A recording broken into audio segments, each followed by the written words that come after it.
Bwana Pedro Goncalves, kocha mkuu wa klabu ya Yanga, ametangaza mabadiliko makubwa ya kikosi cha Yanga kuelekea kwenye mchezo mgumu, mchezo wa fainali ya Kombe la Muungano mwaka huu 2026 dhidi ya timu ngumu, timu ya Simba, ambaye huyu ni mpinzani mkuu wa Yanga kwenye soka la Tanzania. Ikumbukwe kwenye michezo iliyopita benchi la ufundi la Yanga pamoja na kocha mkuu Pedro Goncalves waliweza kufanya mabadiliko, waliweza kufanya rotation na kuwapa nafasi wachezaji ambao wamekuwa wakikosa nafasi kwenye kikosi cha kwanza. Tuliweza kumuona Chehani Hamisi na Edmund John na wengine wengi wakianza kwenye mechi ya kwanza, lakini mambo ni tofauti kuelekea kwenye mchezo wa fainali. Mambo yameshabadilika. Kocha Pedro Goncalves na wasaidizi wake akiwemo Moalini wametangaza mabadiliko makubwa ya kikosi, na kifuatacho ni kikosi cha Yanga ambacho kitaenda kuanza kwenye mchezo wa fainali ya Kombe la Muungano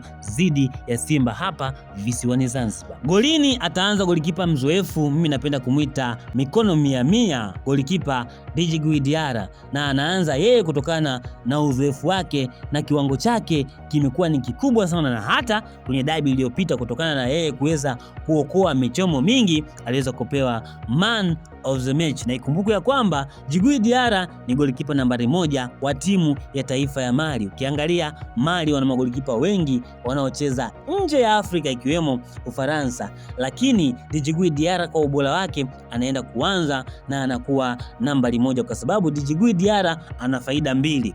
Kuwa na Djigui Diarra golini sawa sawa na kuwa na wachezaji 12, kwa sababu Djigui Diarra anaweza kucheza kama golikipa na wakati huo anaweza kucheza kama namba 5. Kwa hiyo unakuwa na namba 5 wawili. Djigui Diarra anajua sana kuweza kutumia miguu yake na anaokoa sana michomo, ndio maana kwenye dabi iliyopita aliweza kupewa man of the match. Na mabeki wanne, kwa sababu ni kawaida ya Yanga kuanza na mabeki wanne. Mfumo wa Yanga huwa unaanza na mabeki wanne.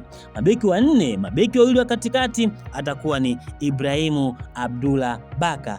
Mimi napenda kumuita komando, mmoja kati ya wachezaji ambao wanajua kukaba, wanajua kupiga tackling. Kama tuna kumbukumbu vizuri, Ibrahim Baka aliweza kumkamia Victor Osimhen vibaya mno. Sasa kama aliweza kumkamia Victor Osimhen, ni striker gani ambaye anaweza kumshinda? Hapo katikati tutaanza na Ibrahim Baka, na beki mwingine ambaye atakuwa anashirikiana na Ibrahim Baka tutaanza na Frenkie Asinki. Frenkie Asinki ni moja kati ya mabeki ambao amekuwa hawazungumzi sana, lakini katika hizi mechi ambazo amepewa nafasi amedeliver performance ambayo ni kubwa sana.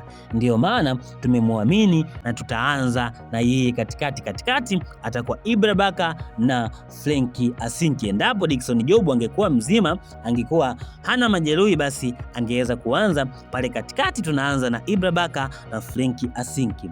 Kwa mabeki wa pembeni tutaanza upande wa kushoto na Mohamed Hussein Zimbwe Diarra aka Shabalala, moja kati ya mabeki wazuri sana kuwahi kuwa nao kwenye ligi yetu ya NBC Premier League. Moja kati wa mabeki wa kushoto bora wa muda wote. Mohamed Hussein ataanza kule kwa sababu ana nidhamu ya kushambulia na ana nidhamu ya kukaba. Anajua kushambulia lakini anajua kukaba, na ndio maana kuna muda Mohamed Hussein amekuwa akifunga hata magoli. Ndio maana nimechagua kuanza na yeye ule upande wa kushoto.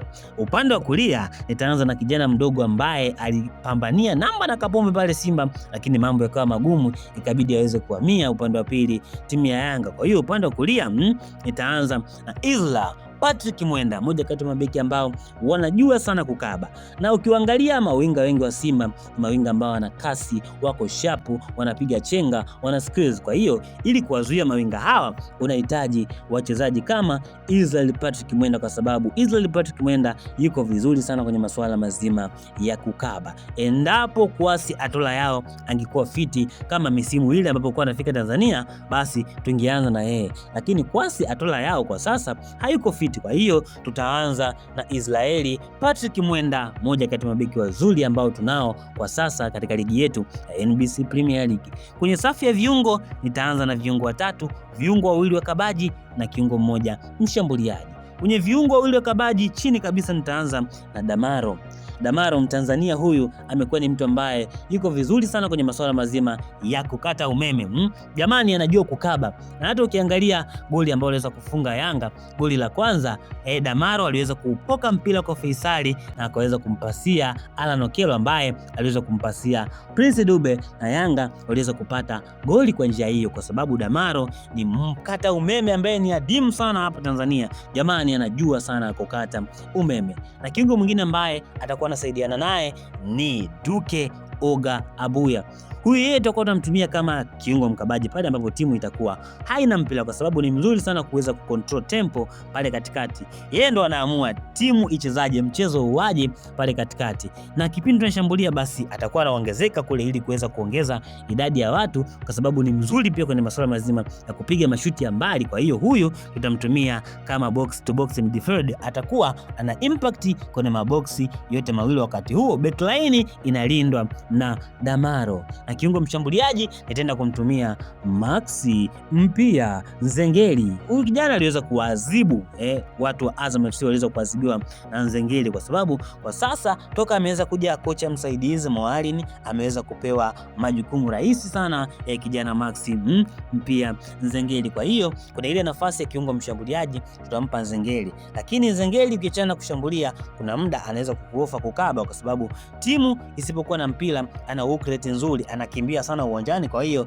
inakuwa ni yeye ni rahisi kwake kuziba nafasi, kuziba space na kupoka mipira mara nyingine. Na katika safu ya mwisho, ambapo hapa ndo kuna umuhimu mkubwa, safu ya ushambuliaji, mshambuliaji wangu kinara atakuwa ni Prince Dube.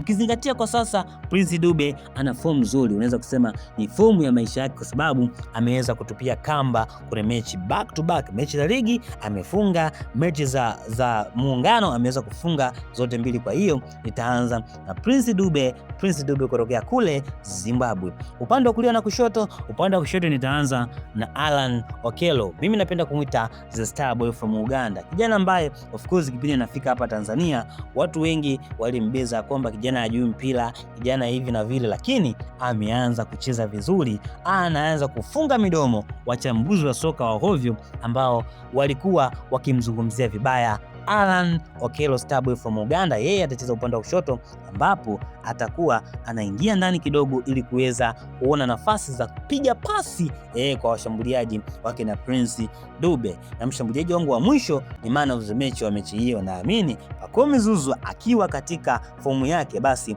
atakuwa ni man of the match wa mechi hiyo ya watani wa jadi. Hii ni kutokana na yeye kuweza kuzoea kucheza michezo mikubwa. Ameweza kusukua kwenye mechi kubwa ikiwemo mechi ya Al Ahly, ameweza kusukua kwenye mechi kubwa za dabi, ameweza kusukua kwenye mechi kubwa za kimataifa. Of course ni mchezaji ambaye ana uzoefu mkubwa. Kwa hiyo upande ule wa kulia itaanza na Pacome Zouzoua. Yeye atakuwa anacheza wide kwa sababu ana uwezo mkubwa wa kuchambua watu wawili watatu. Yeye mtu mmoja watu wawili so wengi sana, anaweza akawachambua na akawapita na kisha akampa assist Prince Dube. Hicho ndicho kikosi cha kwanza cha Yanga ambacho kitaenda kuanza kwenye mechi hiyo, na hii ni kwa mujibu wa coach Pedro Goncalves. Kwa upande wa sabu, anaweza kuingia ndani ili kuweza kubadilisha mpira endapo mambo yakienda vibaya kwa Yanga, basi nje uona Mudathiri Yahya Abbas, moja kati ya box to box midfielder bora kuwahi kutokea kwenye ligi ya Tanzania. Energy yake ni nzuri, ni mtu ambaye anapambana sana akiwa katikati ya uwanja, na ukiangalia pale ni nyumbani. Kwa hiyo kwenye ile mechi lazima acheze, aweze kujiwakilisha kwenye ardhi yake takatifu ya Zanzibar. Hiyo itakuwa ni sabu ya kwanza. Sabu ya pili, kama itatokea majeruhi au mtu yote atapata na shida kwa upande wa mabeki ama viungo, nje tunao Azizi Ndambwile, yeye ambaye anaweza kucheza kama kiungo mkabaji ama anaweza kucheza kama beki wa katikati. Hata hivyo nje pia tunaye Bakari Nondo Mwamnyeto, kapteni mzuri kabisa, anaweza kukipiga. Tuliweza kuona kwenye mechi iliyopita, mechi dhidi ya Simba, aliweza kuingia mara baada ya Dickson Job kuweza kuumia. Bwana, mimi niseme kwamba sina la ziada. Hicho ndicho kikosi cha Yanga ambacho kitaenda kuanza kwenye mchezo wa watani wa jadi. Kutokea mwanzo mpaka mwisho ulikuwa nami presenter wako siku zote Richmo TZ. Mpaka wakati mwingine.